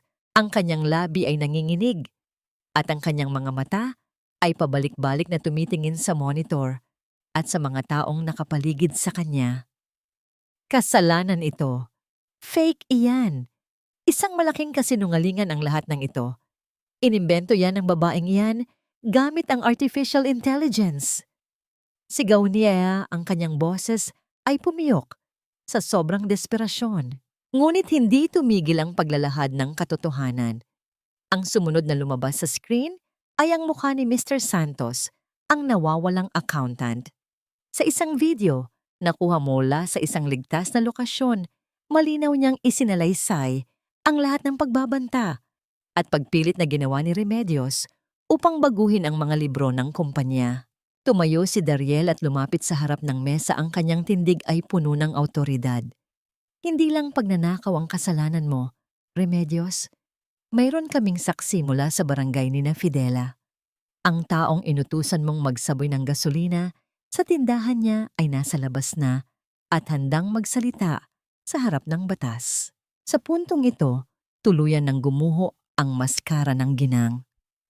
Ang dating reyna ng mga Alvarado ay tila isang sugatang hayop na naghahanap ng malulusutan. Huwag ninyong gawin ito sa akin. Pamilya tayo. Dariel, ako ang nag-alaga. Sa'yo nang mamatay ang kuya mo. Ang kanyang pagsusumamo ay puno ng huwad na emosyon, pilit na humahawak sa huling hibla ng awa. Dahan-dahang lumapit si Fidela kay Remedios. Hindi niya tiningnan ang ginang ng may galit, kundi ng may malalim na habag para sa isang taong nilamon na ng sariling kasakiman. Ang pamilya ay hindi nagtataksil, Remedios. Ang pamilya ay hindi pumatay ng pag-asa ng iba para lamang sa pera. Ang mahinang wika ni Fidela, ang kanyang boses ay may dalang kapangyarihan na nagpatahimik sa buong silid. Ang utang na loob ay para sa mga taong may puso, hindi sa mga demonyong nagbabalat kayo. Sa hudyat ni Attorney Lucio, bumukas ang pintuan ng boardroom at pumasok ang 4 na opisyal ng pulisya. Ang malamig na kalansing ng metal na posas na isinuot sa mga kamay ni Remedios ay umalingaw-ngaw sa buong silid. Isang tunog na naghudyat ng katapusan ng kanyang paghahari. Habang kinakaladkad palabas si Remedios, nagsisigaw pa rin ito ng mga sumpa at pagbabanta. Ngunit ang kanyang mga tinig ay unti-unting lumabo habang isinasara ang mabigat na pintuan. Ang mga miyembro ng board ay isa-isang tumayo at yumukod kay Fidela at Dariel bilang tanda ng pagkilala sa bagong pamunuan. Naiwan silang dalawa sa loob ng silid. Ang matinding tensyon ay napalitan ng isang malalim na paghinga ng ginhawa. Tumingin si Dariel kay Fidela. Ang kanyang mga mata ay puno ng paghanga at pag-asa. Ngunit bago pa man siya makapagsalita, lumakad na si Fidela patungo sa bintana. Tinitingnan ang malawak na lunsod sa ibaba. Tapos na ang lahat, Fidela. Mahinang wika ni Dariel habang dahan-dahang lumalapit sa asawa. Nakuha mo na ang hustisya. Maaari na tayong magsimula muli. Humarap si Fidela sa kanya. Ang kanyang mukha ay payapa, ngunit may bahid pa rin ng kalungkutan. Ang hustisya ay nakuha na, Dariel. Pero ang tiwala na sinunog kasama ng tindahan ko, hindi iyon ganoon kadaling maibalik. 6 na buwan ang lumipas, simula nang gumuho ang kaharian ng mga kasinungalingan sa loob ng mansyon ng mga Alvarado. Ang dating maingay at magulong buhay sa lungsod ay napalitan ng payapang huni ng mga ibon at sariwang simoy ng hangin sa probinsya. Sa isang maliit na kanto malapit sa palengke, matatagpuan ang isang bagong tayong panaderya na may karatulang sa Bells Pandesal. Ang bango ng mainit na tinapay na niluluto sa pugon ay tila isang imbitasyon ng kapayapaan para sa bawat dumadaan. Maagang gumigising si Fidela. Wala na ang kanyang mga mamahaling suot. Pinalitan ito ng isang simpleng apron na may bakas ng harina. Ang kanyang mga kamay ay abala sa pagmasa ng dough. Ang bawat pagdiin at pag-ikot ng kanyang mga palad ay tila isang paraan ng pagpapalabas ng lahat ng natitirang bigat sa kanyang dibdib. Sa gilid ng panaderya, masayang nakaupo si Isabel. Tinutulungan ang mga bata sa pag-aayos ng mga supot ng tinapay. Ang kanyang ina ay malakas na at may kulay na muli ang mga pisngi. Eksaktong 6:00 ng umaga, isang lumang truck na kulay asul ang huminto sa tapat ng tindahan. Bumaba ang isang lalaking nakaputing t-shirt na may bakas ng dumi at mantsa ng grasa. Wala na ang mamahaling sasakyan at ang mga bodyguard. Si Dariel ito, na ngayon ay mas gusto ng tawaging Dario Ama ng mga tao sa palengke. Binuhat ni Dariel ang isang sako ng harina mula sa likod ng truck. Kita ang pag-umbok ng kanyang mga kalamnan sa braso at ang kanyang mukha ay basang-basa ng pawis. Sa loob ng huling 3 buwan, hindi siya kailanman lumiban sa pagdadala ng supply para sa panaderya ni Fidela. Hindi niya ginamit ang kanyang yaman upang bilhin ang tindahan. Sa halip, pinili niyang maging isang ordinaryong supplier na kailangang dumaan sa mahabang pila at pagod. Ito na ang huling sako para sa araw na ito, Fidela. Wika ni Dariel habang maingat na inilalapag ang sako sa sahig ng kusina. Pinunasan niya ang kanyang noo gamit ang laylayan ng kanyang damit, 1 kilos na malayo sa imahe ng isang senyorito. Tumingin si Fidela sa kanya. Hindi na ang dating galit ang namamayani sa kanyang mga mata, kundi isang malalim na pagkilala sa pagbabago ng lalaking nasa harap niya. Lumapit ang dalaga at kumuha ng isang basong malamig na tubig. Inabot ito kay Dariel nang walang salita. "Salamat," mahinang sabi ni Dariel. Ininom ang tubig ng mabilis. "Kumusta ang pakiramdam ni Nanay Isabel? Nagdala ako ng ilang prutas mula sa bukid ni Attorney Lucio na sa loob ng truck." "Maayos na siya, Dariel. Salamat," sagot ni Fidela. "Pero hindi mo naman kailangang gawin ito araw-araw. Maaari ka namang kumuha ng tauhan para maghatid nito." Umiling si Dariel. Ang kanyang tingin ay matatag at puno ng katapatan. "Gusto ko itong gawin. Gusto kong patunayan sa iyo na hindi ko kailangan ng wheelchair o ng bilyon-bilyon para mapatunayan ang halaga ko sa iyo. Gusto kong makita mo ang Dariel na walang itinatago." Nang hapong iyon, biglang bumuhos ang isang banayad na ulan. Ang amoy ng basang lupa ay humalo sa bango ng tinapay. Habang tinutulungan ni Dariel si Fidela na iligpit ang mga silya sa labas, aksidenteng nadikit ang kamay ng binata sa kamay ng dalaga. Isang kuryente ng pamilyar na damdamin ang tila dumaloy sa kanilang dalawa. Dahan-dahang itinaas ni Dariel ang kanyang kamay at pinunasan ang munting bahid ng harina sa dulo ng ilong ni Fidela. Ang haplos ng kanyang balat ay puno ng pag-iingat. Tila ba natatakot siyang mabasag ang munting kapayapaang namamagitan sa kanila. Ang distansya sa pagitan ng kanilang mga mukha ay lumiit. Sapat na upang maramdaman nila ang bawat mainit na hininga ng isa't isa. "Fidela," bulong ni Dariel.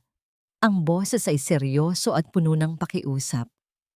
"Alam kong malayo pa ang lalakbayin ko para makuha muli ang tiwala mo. Pero sana, hayaan mo akong manatili rito. Hindi bilang asawa mo sa papel, kundi bilang lalaking handang maglingkod sa iyo hanggang sa huling hininga ko." Mula sa kanyang bulsa, kumuha si Dariel ng isang maliit na bagay. Hindi ito isang diamanteng singsing na nagkakahalaga ng milyon. Ito ay isang singsing na maingat na hinabi mula sa mga tuyong damo at maliit na ligaw na bulaklak na nakuha niya sa tabing daan. "Wala itong halaga sa bangko," wika ni Dariel. Iniladlad ang singsing sa kanyang palad. "Pero binuo ko ito habang iniisip ko ang bawat sakripisyong ginawa mo para sa akin nung ako ay nagpapanggap pa lamang.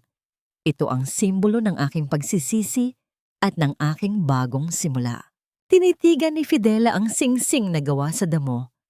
Ito ang pinakamagandang bagay na nakita niya sa buong buhay niya. Dahil ito lamang ang tanging bagay na ibinigay sa kanya ng walang kasamang kontrata, walang kasamang panlilinlang, at walang kasamang kondisyon. Isang matamis at payapang na ngiti ang gumuhit sa mga labi ni Fidela, ang uri ng ngiti na abot hanggang sa kanyang mga mata. Hindi niya agad kinuha ang singsing, ngunit tumingin siya kay Dariel ng may bagong pag-asa.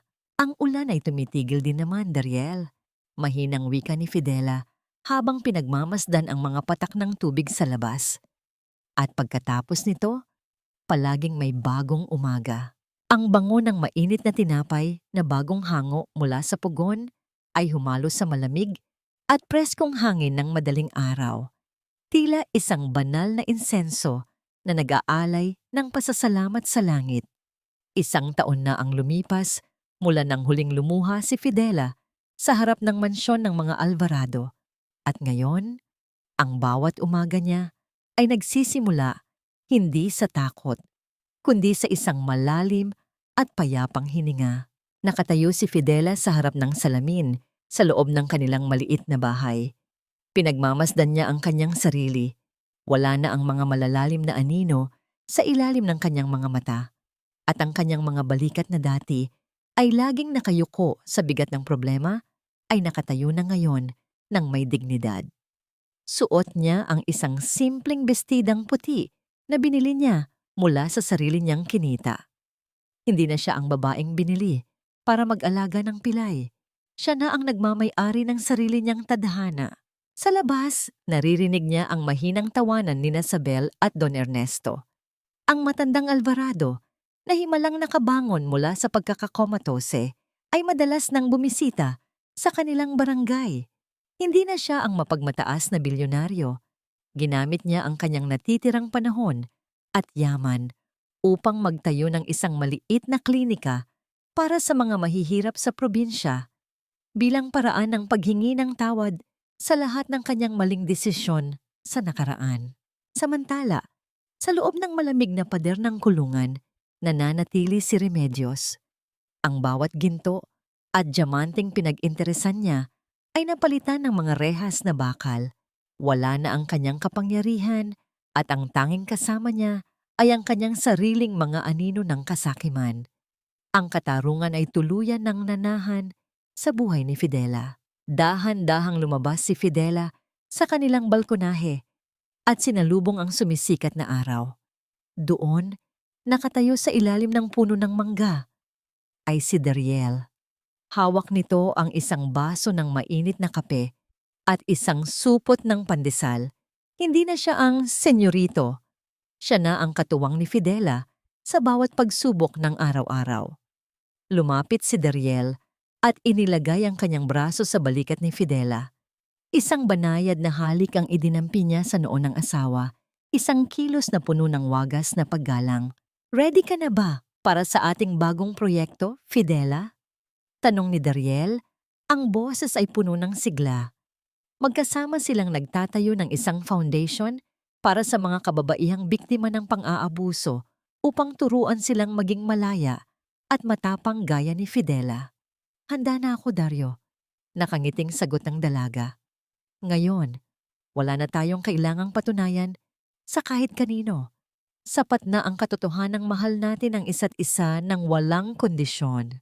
Sa bawat haplos ng hangin at sa bawat kagat sa mainit na pandesal, naramdaman ni Fidela ang tunay na kahulugan ng kaligayahan. Ang kanyang paglalakbay mula sa dumi ng eskinita patungo sa kislap ng mansyon at pabalik sa kapayapaan ng sariling tahanan ay nagturo sa kanya ng isang mahalagang aral. Ang tunay na pag-ibig ay hindi isang pagsusulit na kailangang ipasa, at ang tiwala ay hindi isang kasunduang nakasulat sa papel. Ang pag-ibig ay ang kakayahang patawarin ang nakaraan at ang lakas na bumuo ng isang kinabukasang nakatayo sa katotohanan. Ang kwento ni Fidela ay nagtapos hindi sa isang marangyang kasalan, kundi sa isang payapang hapagkainan kung saan ang bawat butil ng kanin at bawat piraso ng tinapay ay may lasa ng tagumpay at pagmamahal. Ang mga sugat ng kahapon ay naging mga peklat na nagsisilbing medalya ng kanyang katatagan. Sa wakas, ang utang na loob ay napalitan ng dalisay na pagmamahal at ang dilim ng gabi ay tuluyan ng naglaho sa ningning ng isang bagong umaga.